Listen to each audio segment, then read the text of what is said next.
Welcome everyone who just joined, and we're going to do a question and answer panel with our esteemed group of panelists here. And we're going to start with Susan.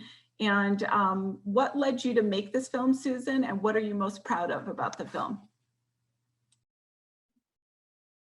I just want to say good evening to everyone and thank you for creating this opportunity for all of us to be in conversation together. I think that more than ever, we need these kinds of conversations to be in an open place where we can discuss ideas and differences.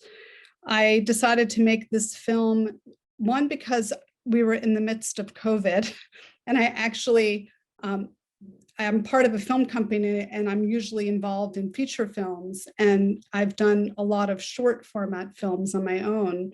And it was really just an opportunity to reflect on the pandemic and what it illuminated in terms of our profound interconnectedness. I also was interested in adding the layered sense of what happens as you age. And when you think back to memory and what it is that gives you hope. And I think many of us look to certain memories that become sort of the basis for our passions. And I wanted to somehow artistically layer both my passion for art, my passion for the ocean, for nature as the greatest muse for me. Most of my curiosity comes from just having time to think about the simple things that many of, I'm sure, Ruthie, your children ask you, like, why is the sky blue and the clouds gray? And, you know, just all those simple wonders of childhood that somehow get or can get lost in the process of growing older and understanding the complexities of how hard it is to bring people together and align with the values that I believe are the most crucial really for our common future. And having read about the people here on this panel, I know we are all aligned in that way, that we want clean air and clean water and opportunities and vibrant, robust educational opportunities and jobs, and how that can be moved toward a green economy that is thankfully being strategized now with the Biden-Harris administration. So really the film comes out of my profound love of nature, my profound love of protecting what is precious to all of us, and wanting to express it in a way that could get out in a ripple effect to a wide variety of people. So I'm thrilled to know that younger people are seeing it as well. Thank you. Yes, well, that's amazing. And we really appreciate you sharing it with us, because it really is a beautiful film, and hopefully we can help push it out far and wide to our vast network of folks. So that'll be great.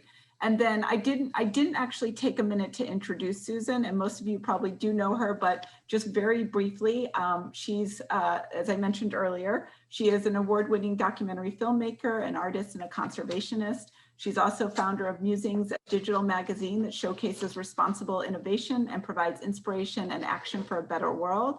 She sits on a number of different boards, including Oceana, Stone Barn Center for Food and Agriculture, We Are a Family Foundation, Asian Cultural Council, Peggy McGrath, Rockefeller Foundation, David Rockefeller Fund, and some others.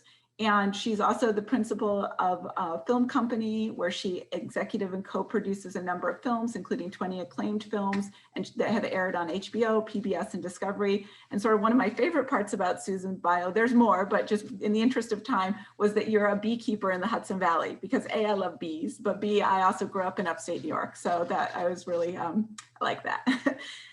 So anyway, so welcome, Susan. I have one more question for you, and then I'm going to have other questions for the other panelists. So my next question is, this week, James Carvell did an interview with Vox. And it's interesting, if you guys haven't had a chance to read it, he's quite a character and stays true to form in the interview.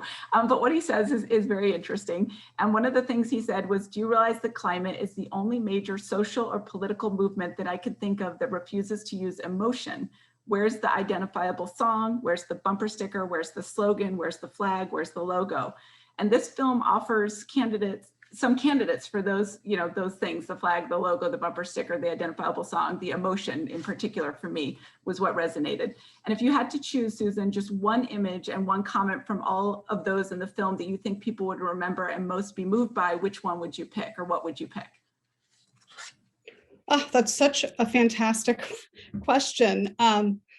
I would say that I think that Greta Thunberg is just a rock star, and the idea that you need hope, but hope without action will not get us where we need to go. And that if we act, we will actually have hope, that they go hand in hand. And that I do think that there is this sense of just, a paralysis because of the enormity of the environmental crises that are facing us. And she's basically saying, act. And in that action, you will feel and grow the hope that is so vital to create this movement.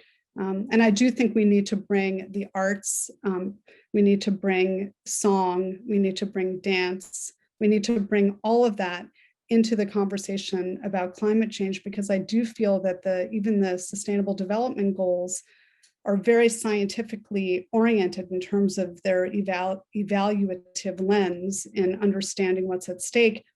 But we don't talk that much about the diversity of culture, the diversity of what makes us human and what makes us want to save humanity. Yeah, and it's interesting that you say that, because I totally agree. And the quote from Greta was actually part of my next question for Commissioner Shea. So that's kind of funny that you brought that up, because that quote really resonated with me as well. So Commissioner Shea, before I ask you a question, I'm going to give a really brief background about you. You're currently the County Commissioner for Travis County, which is home to Austin. And you're a longtime environmentalist, and that you've helped the Save Our Springs movement of 1992, which resulted in Austin's historic law to save Barton Springs. So thank you. And that you're the U.S. Board Chair of the ICLEI, Local Governments for Sustainability. And last week won approval from her fellow commissioners for the Civilian Climate Corps, which will put residents to work on park cleanups, tree planting, solar panel installations, and more, which is great. It's something that we've been talking about in our organization a lot, is the Civilian Conservation Corps. So thank you for all of that. And so Commissioner Shea, so we know that there has been very broad public support for environmental protection, and that the environmental protection, while broad, is shallow. And many Americans have historically said that they are worried about climate change or clean water, or whatever the issue might be, but we have not achieved the kind of action we need because the public doesn't bottom line it from the leaders. So what do you think we can do to make it a top issue or a top 3 issue in American politics?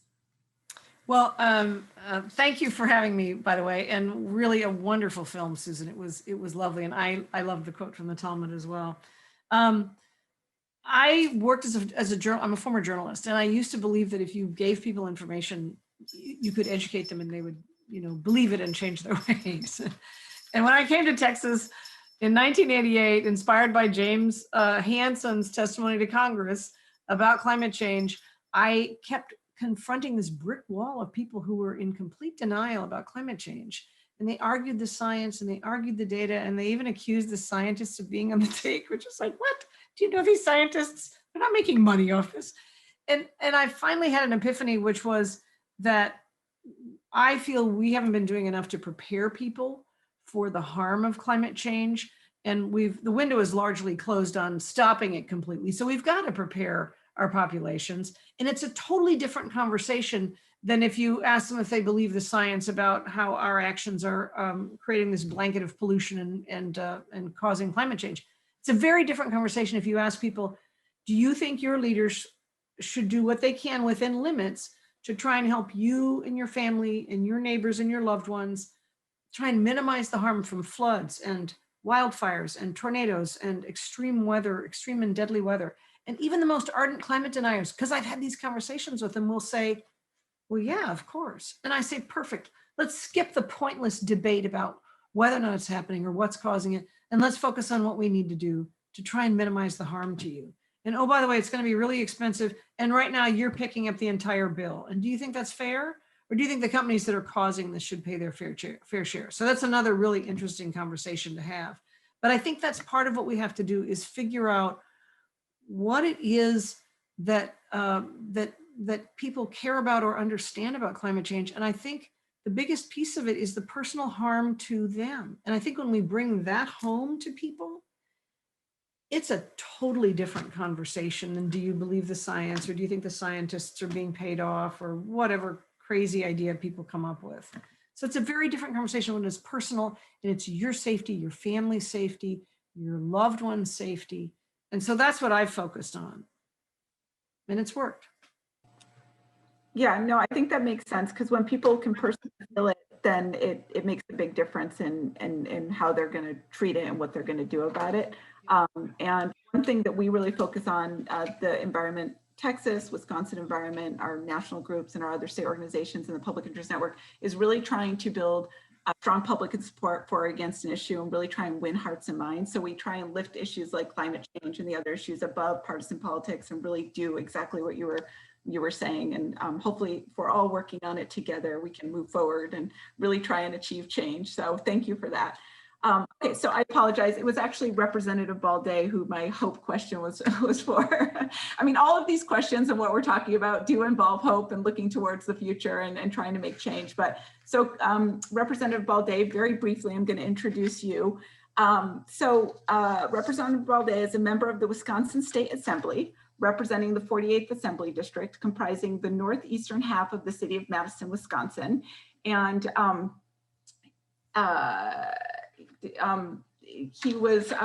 he's from the Gambia, and which is a country in West Africa, and he immigrated to the US about 20 years ago. And Representative Balday was elected alder to the city of Madison Common Council in 2015. As an alder, he prioritized public safety, water quality, and environmental justice, as well as community policing, and supported district residents in their interaction with the city. Following his first term in office, he was elected to council president, and in 2020, Balday was elected state representative for the 48th Assembly District in Madison. And thank you, Representative Balday, for being with us. So my question for you is that, as Greta Thunberg did say, we do need hope, but the one thing we do need more than hope is action. And once we start to act, hope is everywhere. So following up on the questioner for Commissioner Shea and thinking about what it is that we can do to make environmental issues and climate change and conservation and sustainability a top priority for Americans, what can we do to deepen it? So in looking, where do you see signs of hope in your work in the Wisconsin State Assembly, and what do you think we can do to deepen that hope and deepen that support for these critical issues? Well, thank you, Rudy, and thank you everybody for being here. Susan, the film is really very educative and informative, so thank you for putting it together and for sharing it. So it is time for action. Our environmental problems are way overdue. So, but there is hope. There's big hope. I grew up in Africa, where I live on subsistence farming. So about 30, 40 years ago, growing up in the village, we grew our food and everything. And we'd go around 12 months without wanting help or buying food from the market or anything like that. But now, 30, 40 years later, there's no way our farmers in the rural area, particularly in Gambia or in many parts of Africa, where people can have live on subsistence farming. So obviously there's a problem with climate. And so obviously if we don't work hard to fix the issues now, or at least address some of the issues that we are faced with, we will leave this world in a very critical situation for our kids. So hope is out there. So just last week, myself and the governor of Wisconsin and Senator Agard went to La Crosse, to introduce a bill on PFAS. So for those who are not familiar with PFAS, these are chemicals that are found in our waters. They have different components to it, but there are not many standards around PFAS around the United States. And so it is important that we educate people about this, but also take action as legislators. So we are introducing a bill. The Assembly, we have co-sponsors, from both the House and the House of Representatives, the Assembly and the Senate. And so we are hoping that at least our Republican-controlled legislature will work with us, because many of our districts are also impacted by these PFAS chemicals. And so there is hope. Also seeing movies like the one that we just saw from Susan, and all of you being advocates, I think if we can come together, it got to be, what they call inside and outside game. Those of us who are inside must have to really work hard to make sure that we put policies in place that will be helpful. But those of you who are outside must also be able to put pressure on the rest of us to make sure that we come to the table and bring about some of these changes. They are way overdue. Thank you. Yes, I think that's exactly right. It's got to come both from the inside and the outside. So thank you for that. Okay, so turning to our next panelist, County Attorney Menifee, thank you for joining us. And very briefly to introduce Mr. Menifee, Christian Menifee is Harris County Attorney. He's the chief civil lawyer for the largest county in Texas. He's the first African-American and the youngest person to serve in the position. He represents Harris County and serves the people of Harris County through impactful litigation and enforcement of the laws designed to protect Harris County residents. 2 years ago, Houston made national news when a fire at the hydrocarbons storage facility caught fire and creating a plume of smoke that stretched over the entirety of the city. And this week, County Attorney Menifee negotiated a successful settlement of a lawsuit against the company for environmental violations against the polluter, which is great. So congratulations. And so my question for you is this. Environment Texas research has found that almost every day in 2019, there was an illegal air pollution event threatening public health. Environment Texas has had some recent success suing polluters. And as I mentioned, you just had a big victory in Harris County making the news. And so the question for you is, can you tell us a little bit about the lawsuit you just settled and how you think we can use the courts to secure environmental progress going forward? Sure. Thank you, Ruthie, for the kind introduction, and hello to everybody who's on, and thank you for the great words that we've heard from some of the other elected officials, especially those folks in Texas, Commissioner Shea and some of the rest of you. Good to see you. So I'm the county attorney, which is the chief civil legal officer for Harris County. It's a position that really doesn't have an analog in most major counties in the state of Texas. The county attorney does criminal work and civil work. They do misdemeanors and civil, but in Harris County here, we only do civil. So that frees us up to focus on things like environmental matters, which is something we've been very involved in. In the introduction, Ruthie mentioned that we had a successful settlement of a lawsuit against ITC for a plant explosion that occurred back in 2019. And the word successful, I think, is probably taken from our way of describing it, but I think it's a good way to kind of frame this discussion. It's successful in a sense that in this particular litigation, we were able to get a successful outcome. But in the broader schemes of moving the needle on environmental injustice, I'd say that we've been unsuccessful in Texas in the past several years, and I'll tell you why. So in our office, we have about 250 people, and we have a team that's specifically committed to going after polluters in companies that have major environmental events and make mistakes. But what we've seen is in response to the major litigation that this office has brought in, and to be clear, this includes like the work that my predecessor did, the state of Texas furthered its assault on local control by passing laws that tie our hands and make it virtually impossible for us to hold companies accountable. So ITC is a very good example. In this lawsuit, we originally filed it under state environmental laws, which allow you to seek penalties of up to $25,000 a day, that you can do what's called speciating. And so that means that, like, let's say 20 chemicals are emitted, you can get $25,000 per day for each violation per pollutant that's emitted. So you can see that this can become a case that's worth tens of millions of dollars really quickly. Well, thanks to a 2017 law that was passed by our state lawmakers in Austin, the state now has the ability to snatch cases up from local governments who filed the cases, right? And what's important about that is we know that when these plants have explosions, who's impacted, right? If a plant explodes in Harris County, it's Harris County and its residents who are impacted. We're the folks that have deaths. We're the folks that have animals that die. We're the folks who have an environment that'll be changed for years. We're the folks who have to evacuate in the immediate aftermath of the explosion. But instead, the state can now take the case, thanks to pro-industry laws that have been passed, and they get to pursue that case. Now, they can settle it for pennies on the dollar. The county is not involved in that case. We're not allowed to make any decisions about that case. And in fact, many times we don't even find out how it's been resolved until the information becomes public, because we're not allowed a seat at the table in those cases. So in the ITC case, we went and filed another lawsuit for violations of local laws, local regulations at the county level. And we were able to get a settlement for just under $1 million. But given the severity of that explosion, that case against ITC, ultimately, they should be paying millions of dollars and not the less than 1 million that we've got. But Ruthie, the courts are an important place to hold these companies accountable. But one area we've really focused on is permitting. These companies come in and they ask for permits to spew all kind of harmful chemicals and pollutants into the atmosphere. And it's important for governments to be at the front lines of opposing those permit applications. A good example is on the east side of town here in Harris County, in a neighborhood called Manchester. It's a predominantly Latino neighborhood, underserved community. There's a facility that was built there that asked for a permit to emit 512 tons of hydrogen cyanide per year. I don't have to tell you what hydrogen cyanide is for you to know from the name that it's a harmful chemical.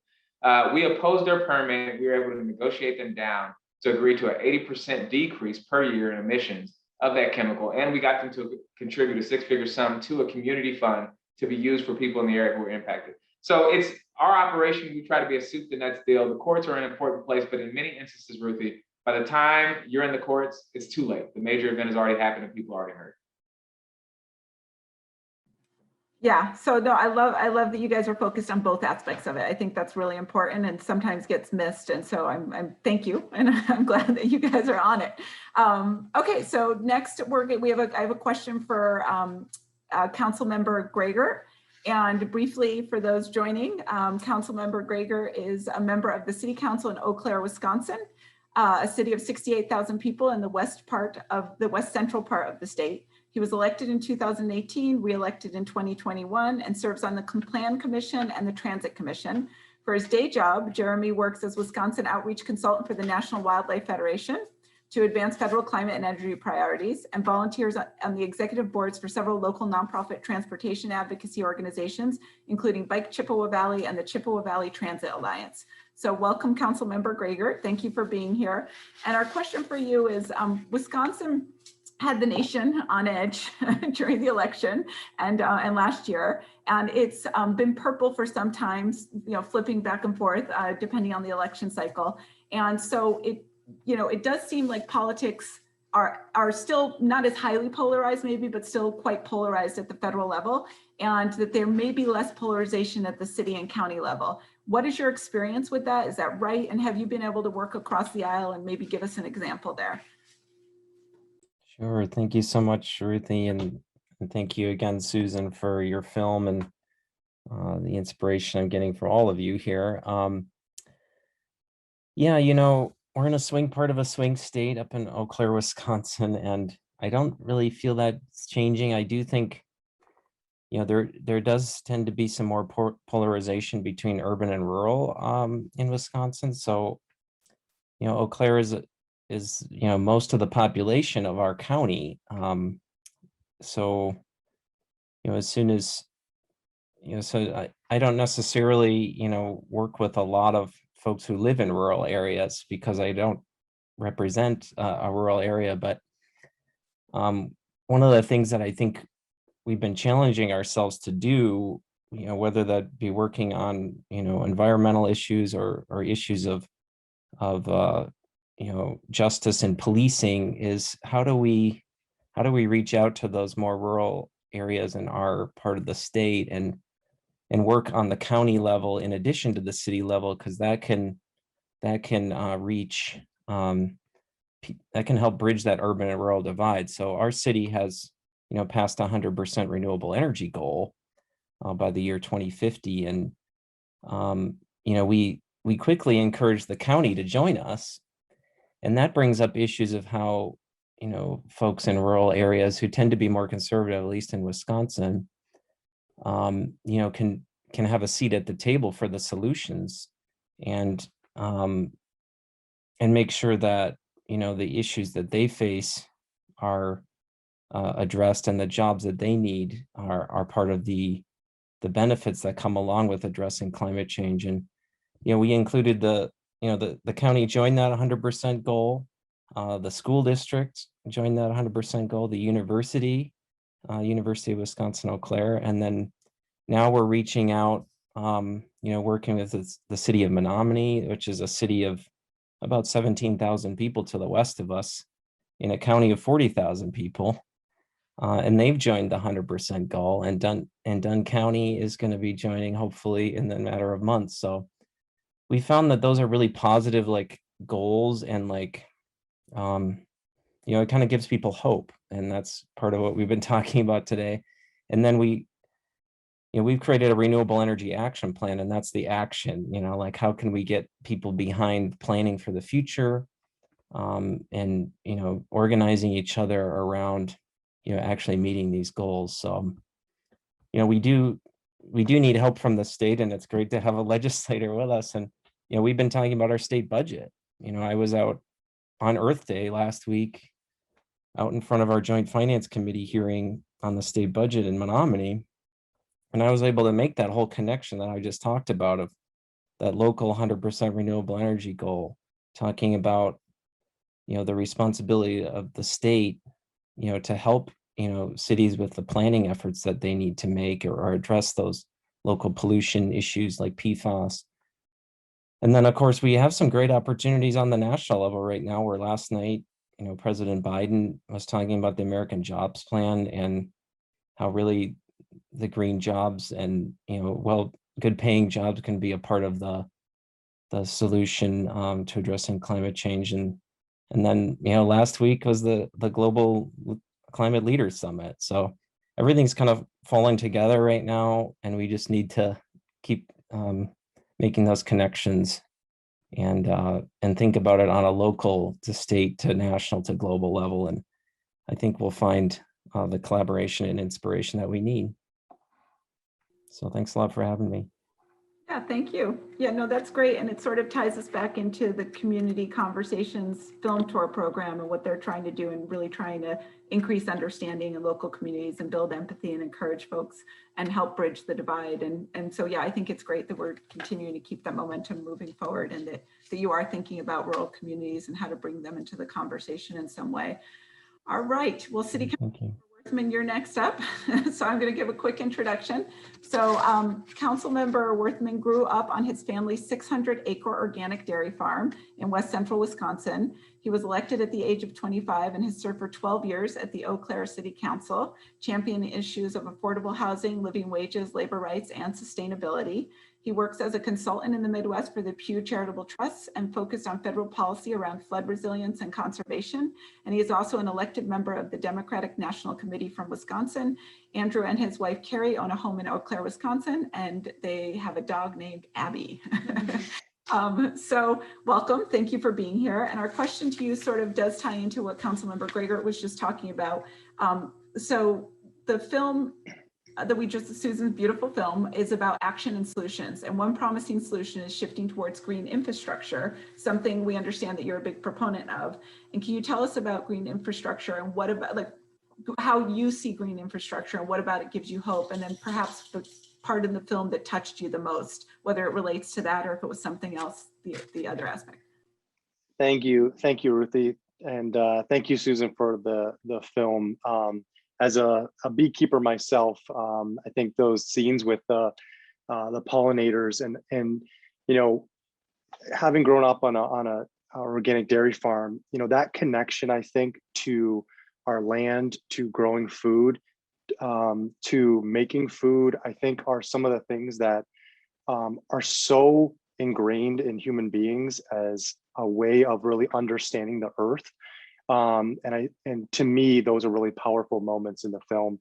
And I think are also the kinds of inspiration that we need to come together. One of the things that I've seen being involved in my local community garden, but also having grown up on a farm, is that when you bring people together to grow food, you put aside all of those differences that I think often traditionally may divide us. To me, the idea of green infrastructure, and as an elected official, I joined the call to the administration that I know that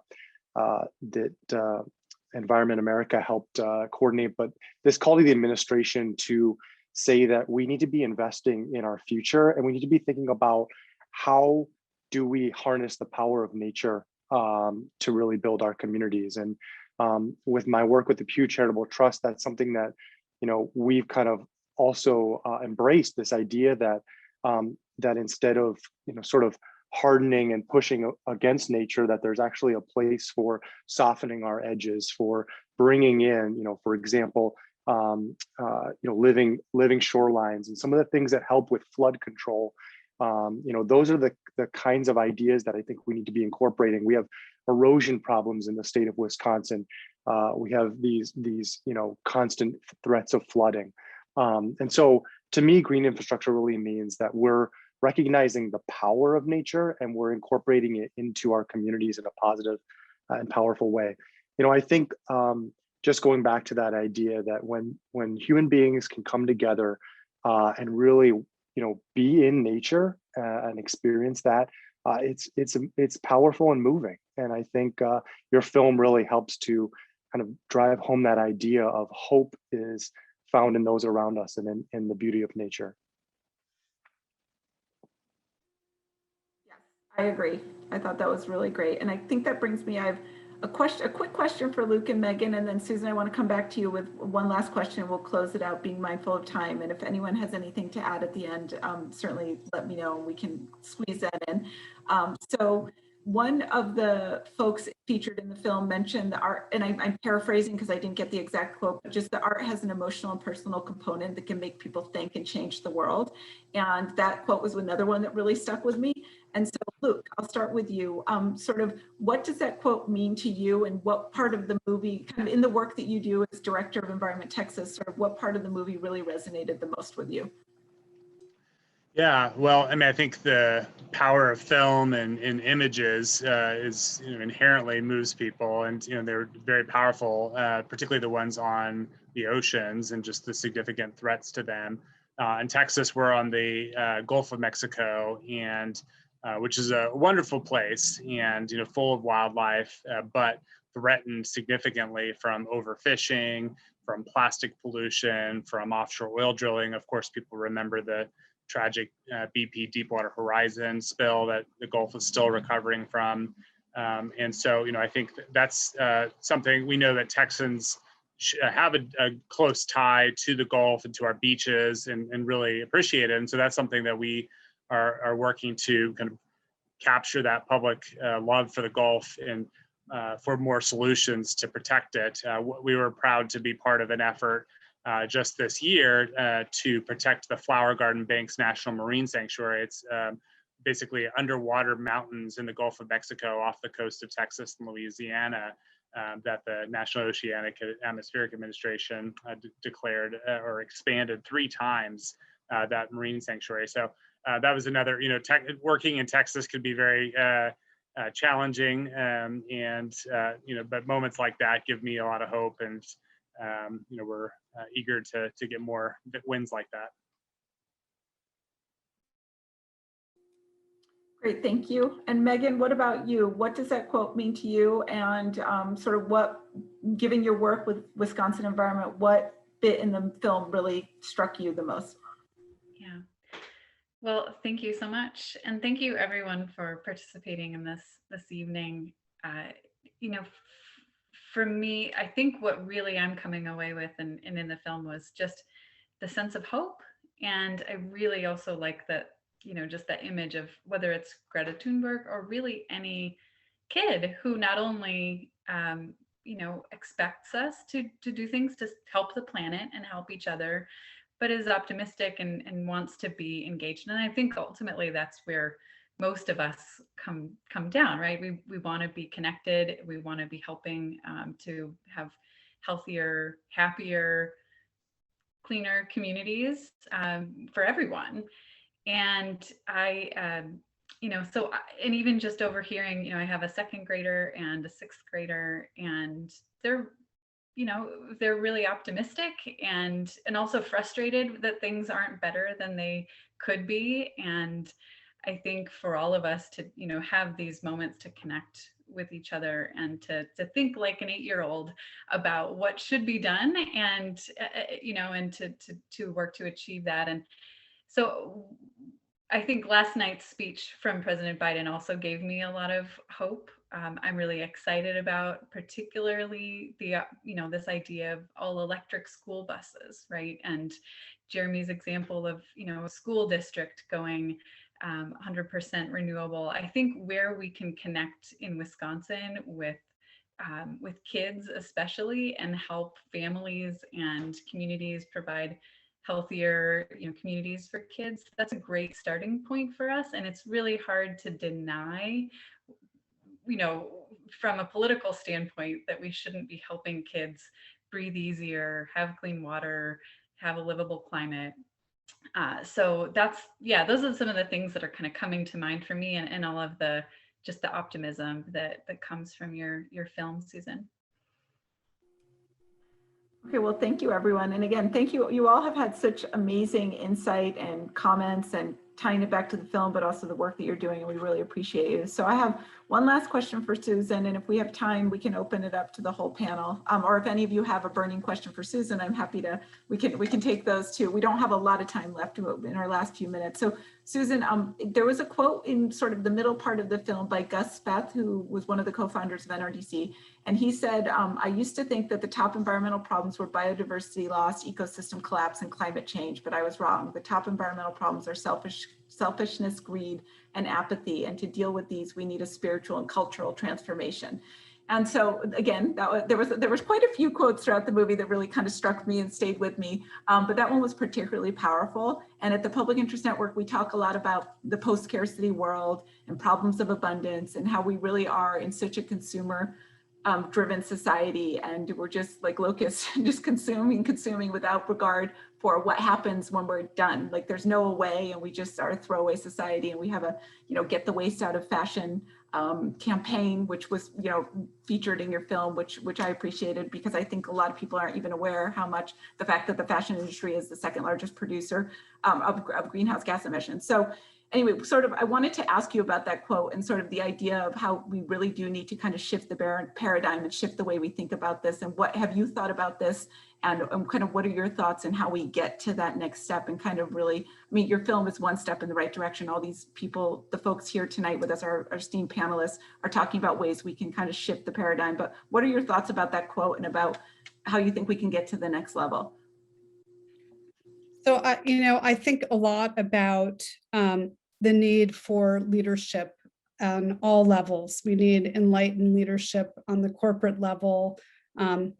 I think many people know Paul Pullman, who ran Unilever. He's a great sustainability advocate. He started a new company called Imagine, co-founded it with some other, based on the song Imagine. And he's bringing together CEOs in different sectors: fashion, food system change, finance. And the whole theory of change is that if you can bring these leaders together in a non-competitive space to talk about the fact that we are all part of this common future, and the fact that most of them, sadly, are men, but they're also mostly fathers that are caring about their children and having conversations about their children, that we need to work together and collectively throughout all parts of the supply chain.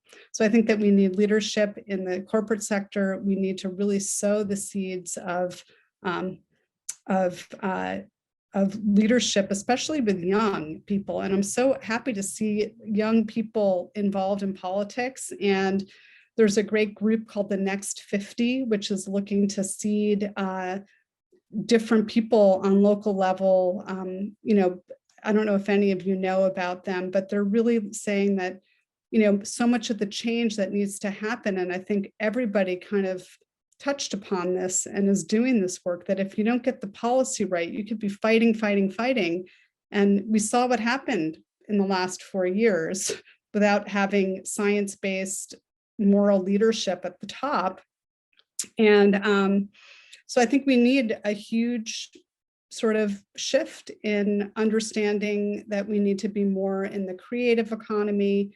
I know that Pope Francis wrote this incredible encyclical about how we have got to get into better relationship to the earth and with each other. And a lot of it is just and I think the pandemic brought this to light too, the whole idea of the maker's mindset. And, a little bit, Andrew, what you were saying, that when people come together to grow food, that the food system and the fragility of the food system was completely illuminated by the pandemic. And we could have lost 30 years of re-regionalizing food systems because of that.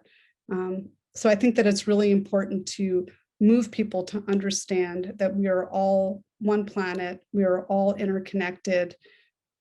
I keep thinking the mask is the best way to understand our interconnectedness, that you wear it not just for yourself, but for all the people around you and for the people that you love. And if we could look, more in the way of gratitude and understanding our interconnections, I think we would have the transformation that's so desperately needed. But we need it on the local level, we need it on the, the community, the town, cities, national and global. We need everybody working on this together.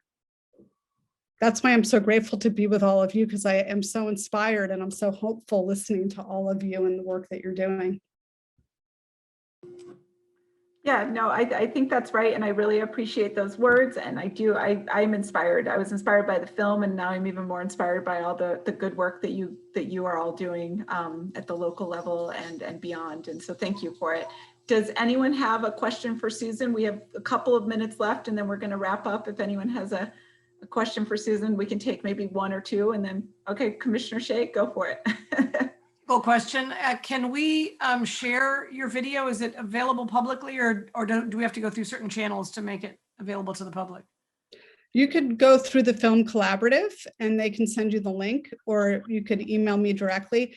And it does sound, I don't know, there was some sort of weird sound hiccup tonight, or at least it wasn't mine. I was having a delay, so it wasn't synced up. But yeah, however you want to get it out there, it's yours for the making. And I just have to say, I would love to stay in touch with all of you. I'm so impressed with the work that you're doing. And it's so very important on every level, like super inspired by Jeremy and Luke and Megan, Samba, everybody. It was just awesome.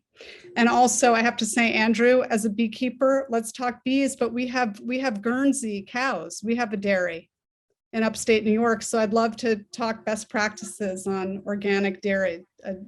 We're having our issues, so I'd love to talk to you. And Samba was you were a sustainable farmer, right? So and Samba, you too. I'd love to hear more about Gambia and everybody else. I think we all can connect over a good meal together. In Texas, we have a bee connection. My husband's a large-scale beekeeper and lavender farmer, so. Oh my goodness. We need to have a beekeeper reunion in Texas. We should all share our honey. We should all do a honey exchange. Oh, I'd love it. That would be great. Yeah. I love it. All right, well, what we can do is we can connect everyone so we all have one another's emails. And then as far as if any folks participating and listening have any questions, I'll go ahead and drop my email in the chat before we sign off. And Luke and Aaron, Luke and Megan, you can drop your emails in the chat. And then we'll figure out a way to share this collectively, the recording of this wonderful discussion, because it would be great to share this discussion as well as the film, because it was really interesting, as well as the film. And then we can push that out to you guys so you can share with your networks as well. But with that, we're going to wrap up. Thank you, everyone, for participating. We truly appreciate it. It was wonderful. Hope to see you all soon. Thanks so much. Have a great evening, everyone. Bye. Bye-bye. Bye-bye. Thank you. So great to meet you all. Yeah. Nice to meet you. Bye-bye. Sure.